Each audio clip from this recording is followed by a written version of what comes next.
Hi guys, welcome to the Improvement Season podcast. It's me, Steve Hall, and on the other end is Pascal Floor. We're doing like a back-to-back episode recording this week, so I don't know if I should have even said that, but people might not have realized if we went into it. But I think this episode, and the reason to say that, I guess, this one's going to be a bit more about just like what's happening on our end. We had the coaching corner last week, so we didn't catch up then, so we have probably a fair bit to talk about. We can probably make stuff up. And actually, yeah, there's been some interesting stuff going on within natural bodybuilding, which we could definitely touch on. And then the next episode, which you'll hear the week after, we'll go over all the questions. So yeah, if you like a non-Q&A style chat and you want to hear more about what's going up with us, then this will be for you. If not, see you later. See you next week for the Q&A. Anyway, how are things on your end? Feel free to hit the like button anyway. Make sure you're actually subscribed. Yeah. And no, how am I doing? I'm actually good. I mean, I received, so by the time you're listening to that, of course, it's a different day, but based on now that we are talking, yesterday I received my first shot of the vaccine. So no, I don't want to hear anything about Bill Gates actually putting any kind of chips inside of me. And if that's the case, hopefully it is such a nanotechnology that it also kind of cures diseases now. But yeah, I got the first shot. The next shot will be on the 11th of May, I think. And then I'm fully vaccinated. And yeah, it's funny because just a while ago, I brought up the discussion that is currently in the trenches of like, should people who are fully vaccinated actually get more rights back, right? And I'm still conflicted because I can totally see the people who feel then oppressed and feel forced into getting the vaccine. Yeah. And at the same time, I think it's right now, it's such a critical thing, actually, in my opinion. This is just my opinion, and I know that some listeners aren't fully in agreement with my opinion, but that there are some people who think that it's not a good idea, right? And I think it's crucial at the moment to actually finally overcome the shithole that is now been going on since over a year now, right? So yeah, here we are. That's why I have a little bit of DOMS here on my left shoulder, and I'm not supposed to be training here today. And it was the end of my mesocycle anyway. I was in week number 6 of this mesocycle already. And the reason for that is because now next week I have holiday. We were supposed to actually go on a small camper trip. Not camping, but camper. So we rented out a camper. Turns out, though, that yesterday the government actually came up and said, like, okay, we are now making it to a nationwide thing, that the government is actually able to put out some decrees around the regulations. And when the incidence rate is above 100, then there is a curfew, which before that was always on a state basis. And because of that, we are probably not allowed to actually go on a camping trip or on a camper trip because we need to be in our household by then, the time the curfew hits. So yeah, because of that, I was planning around and actually structuring my mesocycle such as that I can take a couple of days away from the gym. And now we're perfectly also aligned with the vaccination. So I will still rest probably up until next Tuesday. But this time we're not going on a camper trip. Like lots of things, lots of information. And I don't know if you want to actually touch on one of those things. Yeah, I have a few thoughts, at least with the vaccine. I'll say my opinion, and I think it's not a surprise to our audience that both of us are pro-vaccine. I would say that's quite an evidence-based, science-based decision to be pro-vaccine and how they work. And if you look at the history and, I mean, what vaccines have done for us and modern medicine, it's just insane. Wow. So to me, it feels crazy to have to try and like convince someone of that, but they argue, like, people have different opinions, which it's fair enough. But I can see why, and completely with like the passports and everything, for people who don't, like, they're like, I don't want to get it. They're kind of forced into a corner if they can't then live their life because they're now forced to get it. And that, I think, reinforces their nervousness about getting it, because they're like, man, you're now trying to force me to get it. It's obviously something to control me. I don't know. So yeah, it's an interesting one. But I've had quite a lot of clients, like, I haven't had it yet, and it's like the UK I don't know what it is now, but it's really widespread here now. And yeah, I haven't had it. I haven't had any news of when I'm likely to get it. So I think you may even get both before I've like stage 1 and 2 before I've had my first one. Yeah, I have to say, so first and foremost, yes, I have also so many UK clients who have gotten both vaccines as well, and also US clients already. Yeah, US. So that is very cool. And for me personally, and that is, I don't even want to say it out loudly, but I'm kind of privileged in that regard because my mom-in-law, she's a doctor and has a clinic. Yeah, I forget that. Right. So the fucked up thing is, though, she's going to retire by the end of the year, and then all of those privileges are gone immediately. And I'm just like, no, why? Because it's so lovely. I don't have to actually set any kind of appointments. Whenever there's something I need, I just go to her, right? It's so unfortunate. And then, in the future, I need to then wait in the waiting room for like 1.5 hours or 2 hours once again, just like fight to get an appointment and stuff like that. But anyway, I was quite privileged to actually receive a vaccine like earlier than many other people. And I know that it can also there be quite controversial because in Germany we are a little bit behind with the vaccination process, and there are, of course, a huge demographic who is in more desperate need of getting the vaccine than I am. And I don't want to really justify why I did get it or so, because you can always then bring up the argument that there's always that one individual who needs it more desperately than I do. I was offered that one, and of course I then take the offer. Yeah.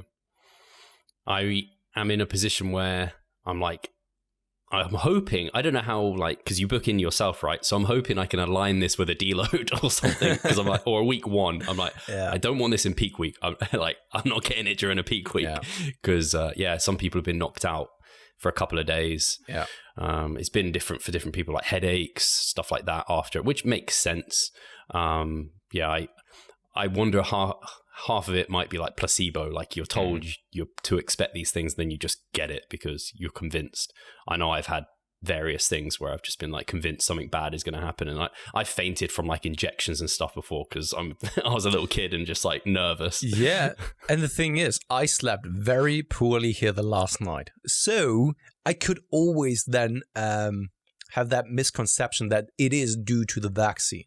But this is where bodybuilding has taught me so much about like evidence-based approach, like don't mistake correlation for causation, for example. And there, it could be just random chance, right? Yeah. That I was just stressed due to other reasons, and that's why I couldn't really sleep, instead of it being the vaccine. And I was also there quite fortunate because I got the biotech, the mRNA vaccine, which seems to have no bad outcomes so far. I mean, the Johnson & Johnson has shown to have some side effects.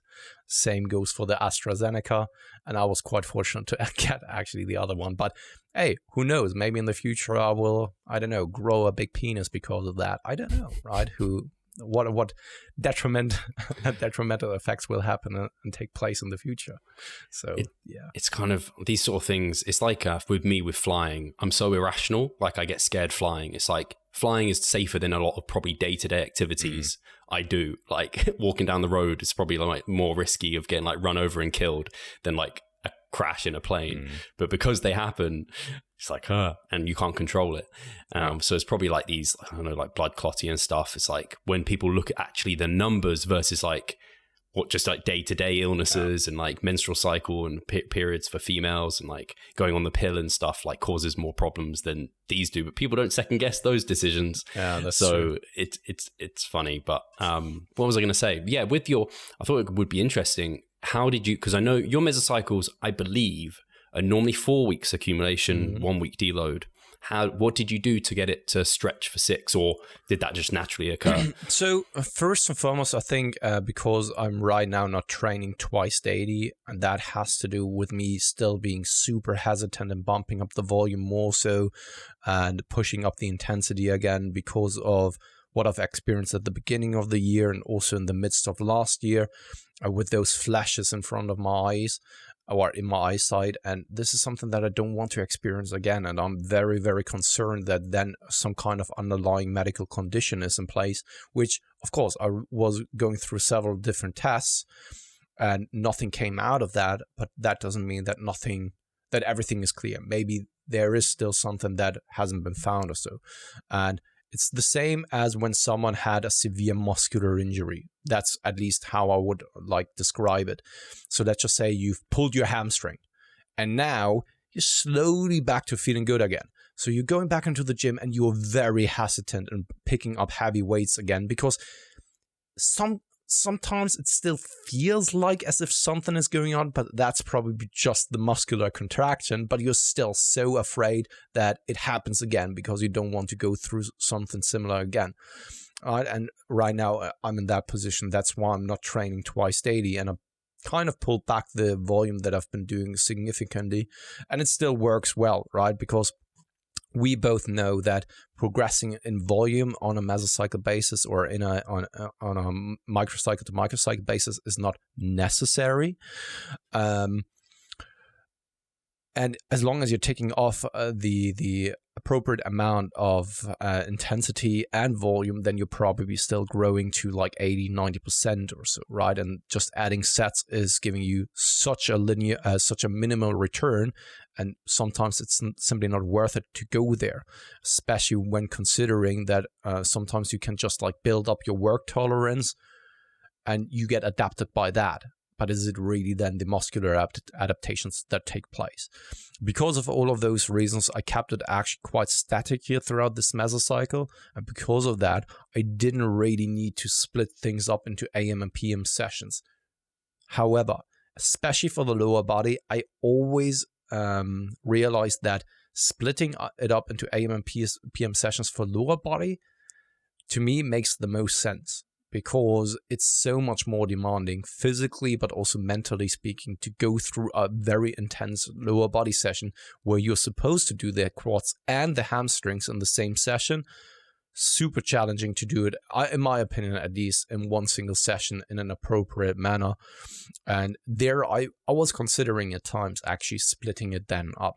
But because of that, I was actually... So as you guys may know from what I'm able to tolerate in regards to the volumes, and I've been talking about that last year when the gaining phase was actually going very well, that sometimes I needed to push it up to 6 to 7 sets of leg press, followed then by leg extensions, for example. I was actually, of course, recovering quite well throughout this mesocycle. Even though that I then pushed it to 1 and 0 RER in the last weeks of week number 4, I was still able to recover quite nicely, just muscularly speaking. And that's why I was more so taking it as in an autoregulative fashion, also kind of inspired by you, Steve, because I was just thinking, why should I then take the deload if my body isn't giving me the signals for it? On a caveat, though, it must be said that this, I think, may only be possible if you've really gone through these phases a lot of times already. You know what it feels like, how when you're overreached, you know of those indicators, you know kind of, I don't know, some small niggling aches and pains, and just overall what you and your body feels like once you are getting to that critical level, so that you then are able to move over to something like a deload. And that's why I said, okay, why should I take a deload right now when I still feel all right? It would be foolish, right? And that's why, because I didn't progress the way that I did in the past, I was capable of recovering and thus pushed just the mesocycle a little bit longer. I think that makes a ton of sense. You're just accumulating less fatigue because you're not pushing kind of the volume as high week to week. So I think that makes a load of sense. When I hear people doing, I think, not to speak for them, but I believe someone like 3DMJ, where they do keep static volume, I think a lot of their accumulation to deload paradigms are a little bit more extended to maybe 8 weeks or something, stuff like that.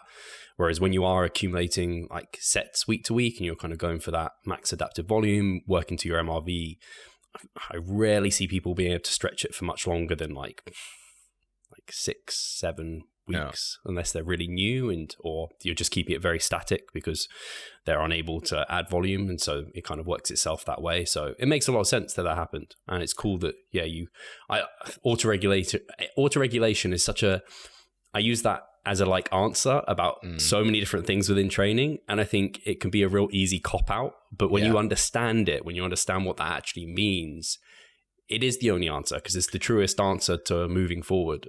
Yeah, exactly. And that's why I'm also, as you may have seen or heard me when I brought up the term of autoregulation and just knowing myself and my body, I'm always hesitant in talking about it because in a specific manner, it sounds hypocritical because we are promoting something like deloads. We are planning things out for our athletes and stuff like that, right? But most of the time, it is exactly that you are saving the athletes from kind of themselves. And for us, I think that we have gone through these cyclical phases so often, and I have gone through several methodologies already in the past of just always training to failure, for example, never taking a deload, then also phases where I just bumped up the volume too high, stuff like that, and also then taking frequently deloads, and sometimes probably also where I over-recovered actually, where I was just too afraid of pushing it too much and stay too conservatively at times. And because of that, I think that I am at a point where I can also make those good calls. Not always, of course, because at times we are also emotionally invested. But one of my athletes, he actually said Pascal, am I now conservative or so? But right now I'm sometimes introducing or implementing an additional rest day when I simply don't feel good. And I'm just no, you're probably just matured. Because back in the days when you're younger, you just don't give a fuck. You just push, right? No matter what happens. And I do remember back in the days, because I just got a longboard now. I don't know. I just felt like getting a longboard. And I was standing on a skateboard for the first time in 15 years. And of course, it's a little bit different to the way I skated in the past. But when I was younger, I was way more crazy when it comes to stuff. Still, I was not good at skating because I was still too scared of many things. But if you were to step on a skateboard now and you were supposed to jump down a flight of stairs that is 5 or 7 stairs, I wouldn't be doing that any longer, right? Because you're way more rational when it comes to these kind of things, and you also can. I don't know, the risk reward for you makes way more sense to then in favor of the rewards instead of the risk, right? And that's the same principle there. But this takes time, and it takes also a little bit of experimentation to get to the point where you are at a point where you can say, okay, this, and probably now is a good idea to take an additional rest day or even an entire deload. Will I do that always like this? Who knows? I don't know. I like that approach of taking it more autoregulative instead of pushing it up. Let's say you are approaching week number 3 and then you're bumping up the volume because you felt like in week 3 you had so much more room and you recovered so well that you just make a huge jump into week number 4 so that you're crushing yourself, which never really made sense. All right. Hi guys, Steve here. Just wanted to take a moment of your time to remind you of the Revive Stronger members site. Inside you'll find a thriving forum, a growing exercise library, presentations, research reviews, and courses. If you want to get involved, sign up via the description. No, I'm completely with you. I sometimes see it with clients where they see that there's a deload planned in week 6 or whatever. So then I'm looking at their week 5 and I'm like, man, you added 4 reps from your week 4 performance to your week 5. You're only meant to add a rep or a bit of load each week, and we're just going to keep milking that out for as long as possible. I don't want you to jump because that can risk injury. It can risk lots of things. And what it also tells me is you weren't working hard enough at the start, which is okay because now we're getting into that hard enough zone to make progress. So yeah, it's definitely, it's the same with, I think, deloading.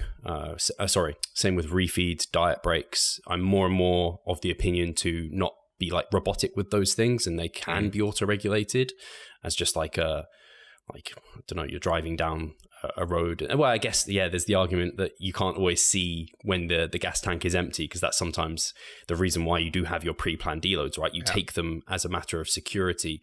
But like you said, when you're more advanced, you kind of know your body and you know kind of what feels right as a niggle and what feels wrong as a niggle. You know what you can push through and what you shouldn't push through, because you've got that experience. So yeah, it's a learned skill that you develop over time, and really it's only advanced individuals who will really benefit from that level of autoregulation that would be required, whereas a lot of more novice people can just execute a plan and just keep following it, and it will just work as better or as good as any other, and you can't trust yourself at that stage. Steve, just to change pace now, your Myra Fit station in the background, right? And we've talked about it over the week, that now I receive my pulley station as well. I've installed it, and I should have gotten a pulley station like even in the first lockdown already. How was it for you? Like, is that the investment that the investment of the last years for you when it comes to training at home, especially now during that time? Yeah, I think it's a tricky one, because I don't think I'd say if you're going to purchase one thing, purchase the lat pull, like the Mirror Fit pull down. I think I'd still go with some adjustable dumbbells, just because I think the utility of those are probably a bit broader. Yeah, true. But when I think of when I just take everything into consideration, it's it opens up so much. And for me, it was like 200 quid at the time that I bought it, which I don't think is bad. It was still more, I think that was even a bit of inflation on top of where they used to be selling it. And they're probably going for like 300, 500 more now for this sort of thing. But like we were talking about, it opens up so many different exercises. And especially when I got that assist your lift, kind of the bar with lots of holes in, and then I got like daisy chains, and I was like, oh man, I can actually do a machine press, and I can do like all these different pull down variations, bicep cut, like triceps, I can like do overhead push downs, like everything. I think, like I was saying to you, almost what would be ideal is like just a cable station, basically, that you could move up, all the way down, and in between, so it wasn't stuck to certain positions. Because cables just open up a world of exercises. Absolutely. And I mean, it's basically machine training, which normally has very good SFRs and everything like that. So I think combined with the barbells and dumbbells, it was huge for me, because barbells and dumbbells just beat the shit out of you after a while, and you're just like, bah. That's true. Yeah, absolutely. I think what's most important is, of course, to get some proper weights so that you can do something like heavy compound lifts. That's for sure, because we all know that you can grow big time by just doing those simplistic movements, right? I think that they should be the bread and butter, but they are also systemically very fatiguing. And now, after having been in a lockdown since like 5 months and not having access to any kind of cable pulley stations or so, and just always doing compound lifts, I was then getting that exercise, that machine, installing it, and was just like, after especially the first pull session, I was like, holy shit, this was good. And then the deload happened now, which is unfortunate, but next Tuesday we are continuing where we left off. But this, man, same as with my getting my eyes lasered, why didn't I purchase it earlier? So I should have just gotten it at the start, because I do remember I ordered like the Myra Fit, the same machine, basically just in Germany from Gorilla Sports, and I immediately canceled it after I've ordered it. Because I thought like, no, come on, it's not going to last longer than like 3 months. Yeah, and then it was just like, of course, the next day sold out after I thought like, maybe I should purchase it, and then it was sold out. So I just should have gotten that kind of pulley station in the beginning, in the first place, and it feels so good. It's a hard one, because it's a gamble either way, isn't it? You gambled in one direction, I gambled in the other direction, and my gamble paid off. I was just like, as sad as it sounds, I was too insecure I was like, I prefer to buy it, the gym's reopen and I didn't need it, than the gym's not open and me need it. Like, I was just like, 200 quid is worth the sanity of potentially needing it. I was just like, I'm getting it. I'm glad that I invested in all that early, apart from, well, I guess for us at least, because we do often use AM and PM training, it could become it. Well, I already have done some PM sessions from home because I was busy on Monday, so it could be a good utility for that sort of thing. But man, it's so good. On the note of gyms, thankfully here in England, the gyms have opened, and I have been now. How many times have I already been? So I've been 1, 2, 3, 4 times, and they've been open now 3 days. So, and I'll probably go later today as well. It's just the beauty of one, not being, we've said this before, but being out of this environment, it's so nice not to be here. And for me, actually, it's just, it's such a hassle training from home space-wise to bring out my rack every time, to make sure I'm not going to hit the desk and smash something, and like the setup. And yeah, it's just nice being able to go to a gym and just be like, everything here is purpose-built for what I need it to be. So, and in the gym, you can just leave the weights on the bar, right? And just leave and be an asshole about it.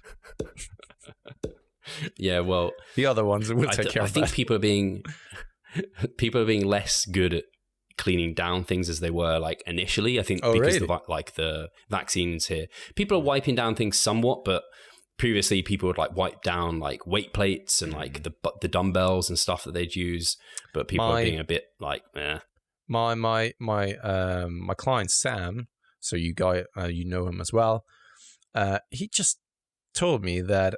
And that doesn't make sense at all. You're supposed to wear the mask when you're approaching the gym, but inside the gym, you don't need to wear the mask any longer. And I was just like, that doesn't make any kind of sense at all. I don't know. It's weird. Yeah, when you walk in, you have to wear your mask. And then when you're in communal areas, when you go to the toilet and stuff, you're meant to wear your mask. But then when you're training, you don't have to wear your mask. I'm not really sure. Maybe they feel like, but I'm just plucking at thin air, but I think I heard Mike say the other day that a recent like meta-analysis came out and was basically like, do masks do anything?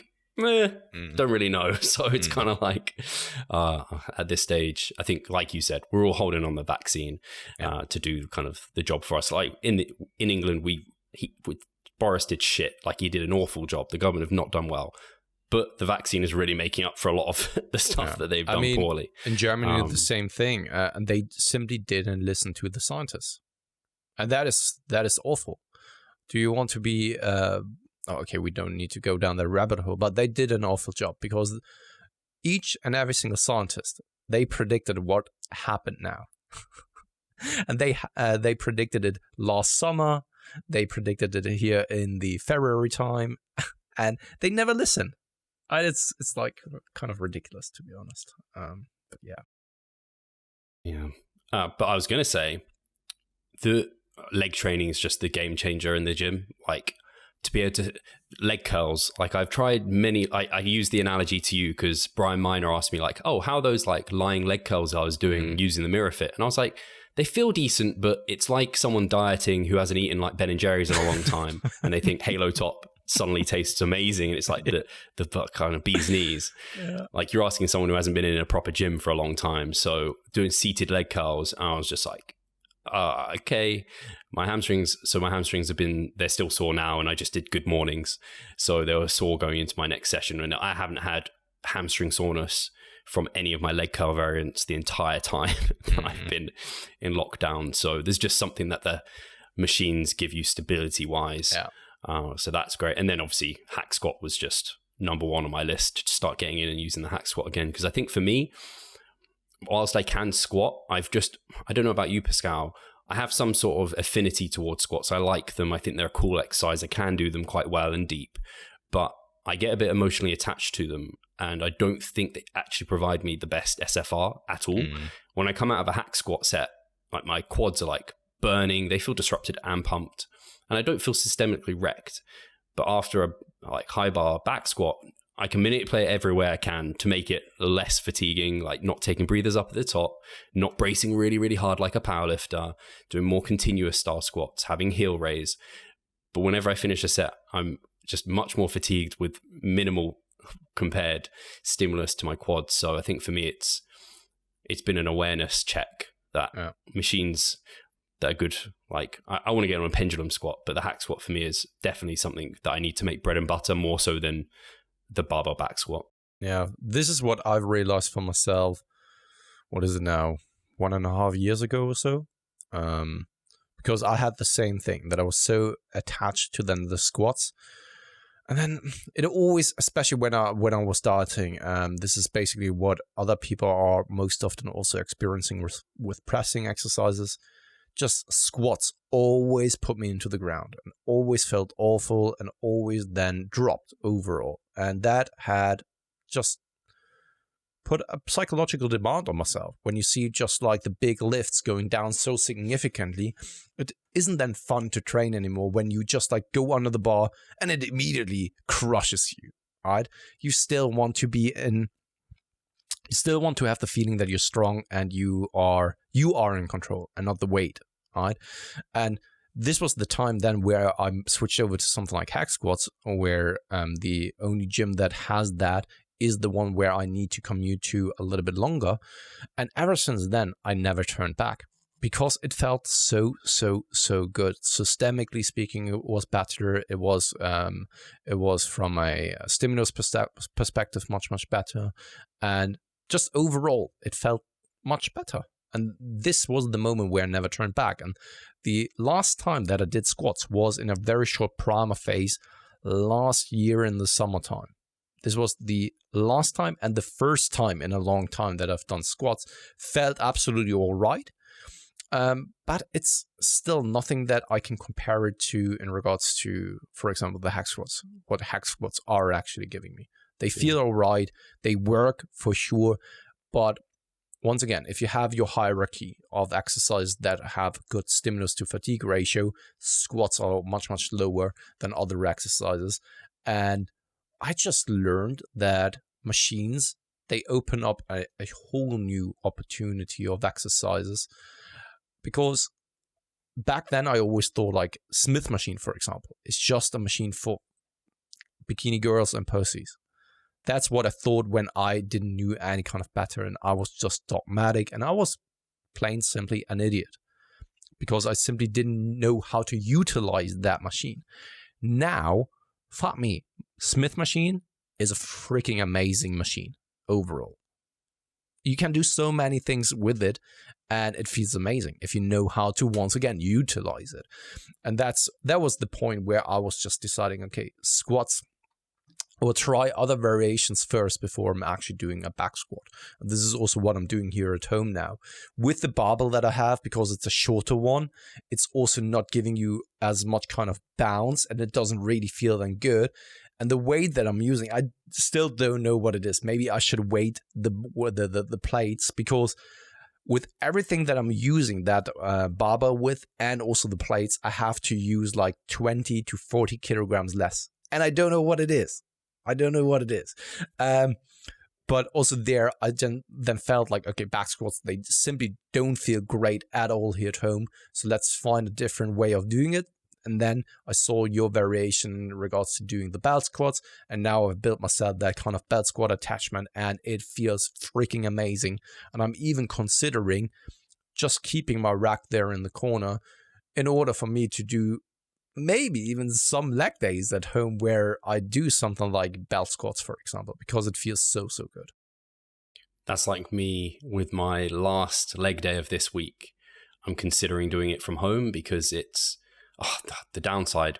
What I might do, this is going to sound really ridiculous. So sissy squats, freaking great on the machine sissy squat I've got. I was going to like donate it to the gym and see if they just take it and put it into the gym. I imagine they won't, because they're a commercial chain and they'd be like, oh, it needs to go through like these safety regulations and it's, I don't know, not a trusted brand or something like that. So I imagine they won't do it. Maybe I could donate it to the apartment gym across the way that I have access to, because then I could do my leg day from there, because they have a leg curl machine. So I was considering doing my last leg day from home. Hey, Pascal here. I just quickly wanted to remind you of our online coaching service. At Revive Stronger, we put a huge emphasis on the personal aspect of our coaching. And if you want to take your physique and knowledge to the next level, hit the link in the description below. I could do my hamstrings, I guess, in the gym in the PM, actually. So yeah, I was going to do my last leg day from home, maybe. I don't know. I'm so split because I don't want to do back squats anymore. I think I might just be sick and tired of back squats. They may become SFR kind of moves in waves over time as like you get used to exercises. So maybe I'm just too used to it. But I want to use the sissy squat, but I don't really want to do like my sissy squats from home and then walk to the gym and do the rest of my session. I don't think that's probably a wise move. Yeah. I don't know how I'm going to attack that last session. That's but funny enough, I've been thinking of something similar as well, where I'm just like, So I would love, two things. I would love to either have a safety bar squat. No, what is it called? Safety bar. Safety squat bar. But I can't really use it at home because the weights that I have here are only 30 millimeters and not the 50 millimeter ones. So I was thinking like, okay, when the gyms reopen, right? And I plan on always going to that gym because I'm now living here. We bought the house, right? So I will probably not switch gyms anytime soon. So when I buy that barbell and offer it for them to also use, is that a good thing? Or because they don't have a hack squat, could I maybe buy a hack squat and offer them as well to take care of it so that it's always kind of in good condition? But I'm the one paying for that just to have access to a hack squat. They cost like $6,000 or something, don't they? Something ridiculous. The lengths we'll go to. Yeah. Man, I'm actually really conflicted what I'm going to do now, though. So I have to work it out. I don't think I have anything else on that. All I have, I guess, to update people on my end is I'm in week 4 of my mesocycle, so I'll have a week 5. I definitely have a week 5 in me, though I have to admit, like I said last time, I'm still not feeling great. I tend to wake up feeling relatively well rested, but through the day just start feeling quite fatigued. And I think that's just a combined effect of just not having a break for a long time from training, from life in general. So the deload and then active recovery, which I am doing that way around because I'm forced into doing it that way around now after we discussed it last time. And by the way, did you see Mike did a video actually on active recovery and deloading? No. And he basically said in there, you can do it either way, is what he said. I haven't watched it. Someone sent it to me and was like, lol, after your chat, Mike actually released this video. So I don't think Mike saw it. It's just a funny coincidence that happened. And you did it the way that I suggested it this time? I can't because I have the week of holiday is the week after the deload. Yeah. So, I mean, it's not a big deal. I come back on the weekend, so I'll have a couple of days. I'll probably go to the gym one of those days and just try out a few movements and kind of get back into the groove with things. But it's funny, last thing on gyms, let me update the people. So after that active recovery, so I have week 5 deload, and then I have an active recovery week, and then I will start prep. And I think we could probably go into a whole discussion, but it's quite exciting in the UK, at least for amateur competitors, because now the UK DFBA have gone with the INBA. Now that opened up the opportunity for Steph Noble and Andrew Chappelle to launch the WNBF UK, which is damn exciting. So we've still got the WNBF opportunities here in the UK, and I don't have to travel to like Europe, which is pretty convenient, especially considering travel restrictions at the moment. And we still have the MPA, still have the BNBF. So we always kind of struggled for a lot of shows here in the UK, and now it's like we're inundated potentially. Although I think the the WNBF UK, or whatever it's named, I think that's what it is. I think they're only going to have one show, and it's called like the Supernaturals. So I mean, that is also what you're seeing in other countries as well. Yeah, they just do one. Yeah. WNBF Portugal, WNBF France, and so I think that they are only having always one show only. But yeah, totally agree. I mean, the funny thing is we've joked about like, yeah, okay, now this opens up to someone to take or become a WNBF affiliate in the UK. Shall we do that, right? And then all of a sudden, Steph and Andrew are coming to the forefront and actually announcing that. And I'm super happy about that, to be honest. Very good guys, very passionate guys about bodybuilding, and yeah, still WNBF in the UK. So I'm very, very pumped about it. Very pumped, to be honest. So very excited to see what these guys will pull off, what they will bring, so to speak, to stage, what they can organize. And still, it must be said, it's just the beginning, right? I mean, even if the first show is a little bit like, I don't know, all over the place. I hope that it won't, but even if that turns out to be the case, it's just the first show. I mean, I don't want to know how anyone else would be doing that kind of stuff and organize such a big show if you've never done that maybe before in your entire life. So I'm just excited for then what the future will hold in store for these guys and for the WNBF UK. I think they do a pretty good job. And the reason I think that is, I think they're incredibly passionate about the sport, which just comes across in just following them on Instagram.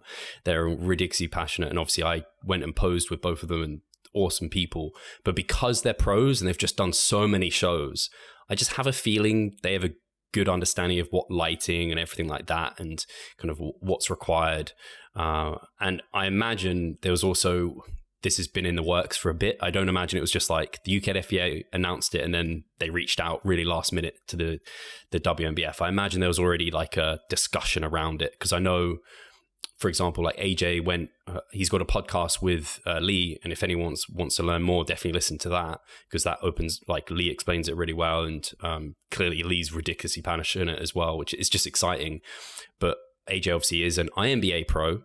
So he went and competed in Italy, and he went with Lee, and that was partly to kind of assess how good are these guys at running a show and everything. So obviously that was ages ago, like months and months ago. So it was probably in the works for a while, I get. So yeah, I don't think we would have been able to be an affiliate that short term anyway, but it would have been really cool to be able to have that. And maybe that's something for a future, but I think...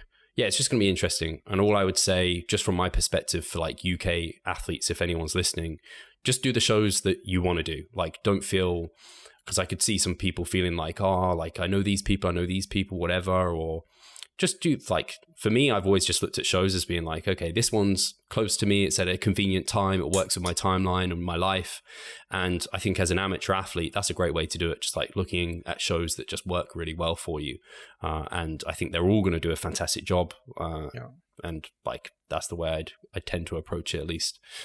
What's the beverage? No, that is a Red Bull, sugar-free. Red Bull, oh. Yeah, no, I just went to the shopping center, the grocery store, just right before the podcast recording, and I was just like, I don't fancy a coffee now, so I need to have some kind of caffeinated beverage.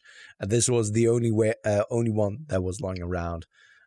They had the White Monster, but I couldn't really be bothered about the White Monster, so that's why. Couldn't be bothered. Yeah. That's an interesting way to say it. Yeah. Couldn't be bothered with the White Monster. It's too much fluid. Yeah, kind of it is, because it's like, I think they have even the 600, no, what is it again? The pint version, 583 millimeters or what it is, right? And I was just like, nah, that is too much. I just need that. The small little, the petit Red Bull. Right. Anyway, what did I want to say? Yeah, no, in that regard, the thing is, what needs to be said then is the UK bodybuilding scene is just crazy, absolutely crazy. What opportunities you have now, and that is something that people should be happy about, right? And especially also competition leads to better shows and a better environment overall. So I think that this has only positive effects.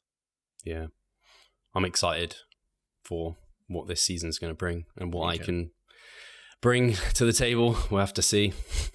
Yeah. We're coming to 45 minutes. Do we want to close it here and then reintroduce? Absolutely. Let's do this. Then thank you guys very much for... No, it's your turn. You introduce, so you can say goodbye this time. So guys, thank you very much for listening. As always, like we said at the start, make sure you're subscribed. Give us a good review even over for our actual podcast if you listen to this off YouTube, which we often forget about that style of thing exists. So yeah, if you do want to review the kind of podcast as a whole. But yeah, obviously all the good stuff, like, subscribe, comment. We appreciate you and thank you for tuning in. Any questions, drop them in the comments and we'll talk to you soon. Cheers, guys.